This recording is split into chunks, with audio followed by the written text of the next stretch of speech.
यह हर किसान की प्रॉब्लम है, हर उस आदमी की प्रॉब्लम है जो राजस्थान के इस एरिया में रहने वाले लोग। ये महसूस उनको कैंसर की तरह होता है। सरकार उसका इलाज सोचती है कि इसको कैसे बंद किया जाए। आप धरने पे बैठोगे 150 लोग, आपको जनप्रतिनिधि के पास जाने की जरूरत नहीं है। जनप्रतिनिधि आपके पास आएंगे, आपको एमएलए के पास जाने के लिए जरूरत नहीं है। एमएलए आपके पास पूछ रहे आएंगे, साहब कैसे बैठे हो, उठो। आपके पास सांसद भी आएंगे और आपके पास अधिकारी भी आएंगे। नमस्कार, मैं पुष्कर सिंह सामोता कैमरामैन अशोक कुमार के साथ आज यहाँ पर आमेर विधानसभा में चौंक गांव है, वहाँ पर उपस्थित हैं और यहाँ पर किसानों की एक सभा का आयोजन किया गया, जिसमें यमुना नदी के पानी को लेकर यहाँ पर बैठक हुई। आप देख पा रहे हो जिस प्रकार से कि यमुना का पानी यहाँ पर पहुँचाने के लिए नदी से नदी जोड़ो योजना के तहत किस तरह से लाया जाए।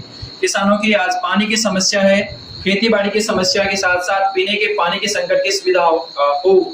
इस संबंध में यमुना का पानी तकनीक में लाकर अजीतगढ़ से सीधा सभी गांवों के क्षेत्रों तक, ढाणियों तक आराम से पहुंचाया जा सके। और ये बांडी नदी का जो क्षेत्र आता है उस एरिया में ये गांव पड़ता है।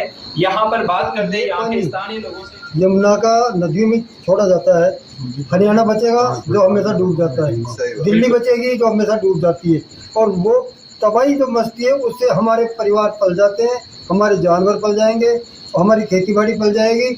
और अगर नदियों में पानी आता है तो जो नदी से 3 किलोमीटर इस साइड में या 3 किलोमीटर इस साइड में, दोनों साइड में जल स्तर स्वतः ही ऊपर आता है, जिससे पीने के पानी ही नहीं, हम एग्रीकल्चर में भी आगे बढ़ेंगे, पशुधन में भी आगे बढ़ेंगे, शिक्षा में भी आगे बढ़ेंगे, हर प्रकार से आगे बढ़ेंगे। इसलिए हम ये चाहते हैं, पूर्व प्रधानमंत्री अटल बिहारी वाजपेयी जी का ये सपना था कि सड़क से सड़क जोड़ दी जाए और नदी से नदी जोड़ दी जाए। कई दिनों से शास्त्री जी इस कार्य को कर रहे हैं, लगभग 15 साल हो गए। और मैं ये कहता हूँ कि सरकार की जो तक नहीं रह रही है, चाहे वो केंद्र सरकार हो चाहे वो राज्य सरकार हो, शास्त्री जी पिछले 15 साल से लगातार इस बात का प्रयास कर रहे हैं कि कैसे भी है वो यहाँ पर पानी लाया जाए। आप सब देख रहे हैं पानी की कितनी किल्लत मची हुई है। पूरे जयपुर ग्रामीण की अगर हम बात करें तो पूरे जयपुर ग्रामीण में पानी नहीं है। आज किसान बहुत हताश है, वो क्या करे, जाए कहाँ। तो इसलिए ये पानी की बहुत नदी से नदी जोड़ो योजना के तहत यमुना नदी का पानी बांडी नदी में आए, क्योंकि ये क्षेत्र बांडी नदी के किनारे है।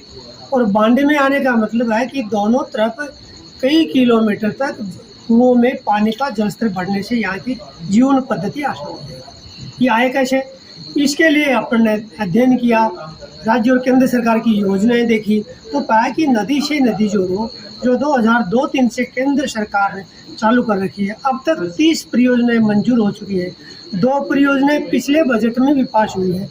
तो ध्यान आया कि अभी चुनाव की घोषणा से पहले जन जागरण के माध्यम से ये डिटेल प्रोजेक्ट रिपोर्ट बना करके राज्य सरकार केंद्र को भेज दे, तो लोकसभा चुनाव से पहले ये पारित हो जाए। राज्य और केंद्र में कोई भी सरकार आए फिर ये काम होगा और यहाँ के लोगों की जीवन पद्धति आसान होगी। इसी उम्मीद से मैं जन जागरण के लिए इन सभी बंधुओं से जनसंपर्क, व्यक्तिगत संपर्क या इनके माध्यम से अन्य प्रमुख कार्यकर्ताओं से आग्रह करके इस दिशा में हम कैसे आगे बढ़े, कैसे अपनी बात धरातल पे कार्य करते हुए जन संवाद और सरकारी तंत्र से संवाद बनाए रखे, इसकी योजनाएं इन्हीं के माध्यम से बने, ये मेरा विचार है। क्या आपने थोड़ा पहले से सरकार को इन चीज़ों के बारे में अवगत बताया, कुछ ज्ञापन दिया, तो क्या कुछ मिला आपको?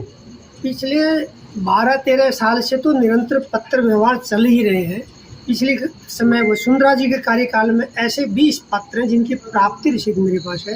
राज्यपाल महोदय को उनकी प्रतिलिपि, केंद्रीय मंत्री पहले नितिन गडकरी जी थे जो जल आयोग के अध्यक्ष थे, बाद में वर्तमान में जल शक्ति मंत्रालय अलग बना तो माननीय वर्तमान केंद्रीय मंत्री जी को उनको अलग से ज्ञापन दिया। गहलोत साहब की सरकार आने के बाद जल संसाधन विभाग, मुख्य सचिव, अभी जल जीवन मिशन की मॉनिटरिंग कर रहे माननीय जोशी जी और मुख्यमंत्री जी, सभी को ज्ञापन और जो इस तरह के कार्यक्रमों के बाद जो प्रतिलिपि देते हैं उनकी प्राप्ति रसीद भी रखते हैं। संवाद सभी स्तर पे बना हुआ है, साथ साथ धरातल भी मजबूत रहे। जन जागरण, आंदोलन, धरना, प्रदर्शन ये स्थानीय स्तर पे तय हो, ये मेरा काम जगाने का है। जाग जाएंगे तो क्या करना है ये तय कर लेंगे, और ये जो तय करेंगे वही फिर ठीक होगा। इस संबंध में दोनों ही दलों के घोषणा पत्र 2018 के विधानसभा चुनाव के समय तय किया हुआ है कि इस काम को हम करेंगे, नहीं यमुना का पानी लाएंगे। जिला परिषद की साधारण सभा की बैठक में सर्वे के बाद प्रस्ताव मंजूर है उन्होंने वसुंधरा जी के टाइम राज्य सरकार को भेजा। वसुंधरा जी का भी उसमें ये कथन है कि मैं एक सक्षम स्तर पर यानी केंद्र को भेज रही हूँ।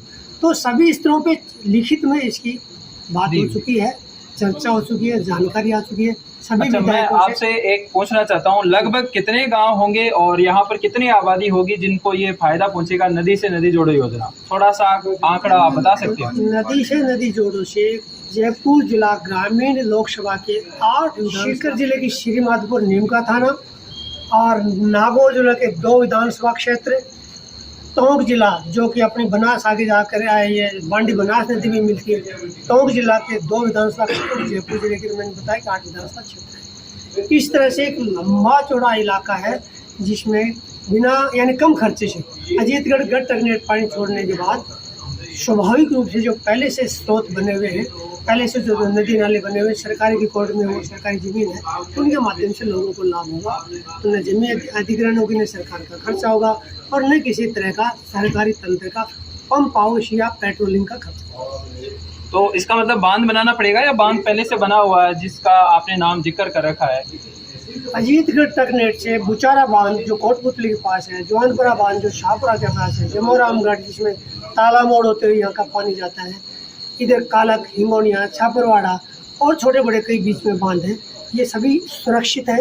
सभी के मैंने वहाँ जा मौके पर जाके वॉल देखे हैं, दीवार देखी है, धरातल पेटा देखा है। एक पैसे का खर्चा नहीं आज की तारीख में। उस समय के बने हुए बांध आज भी सब सुरक्षित है। केवल पानी जाए तो उन बांधों में कहीं कोई नुकसान नहीं है, न कोई भाव क्षेत्र में नुकसान। बिल्कुल, आपने पूरी बात हमें बता दी है, अवगत करवा दी है। और यहाँ पर इन्होंने बताया कि नदी से नदी जोड़ो योजना है वो किस तरह से होगी, कम खर्चे में अधिक से अधिक लोगों तक ये बात पहुँचाई जाए और इसकी मुहिम जगा चुके हैं।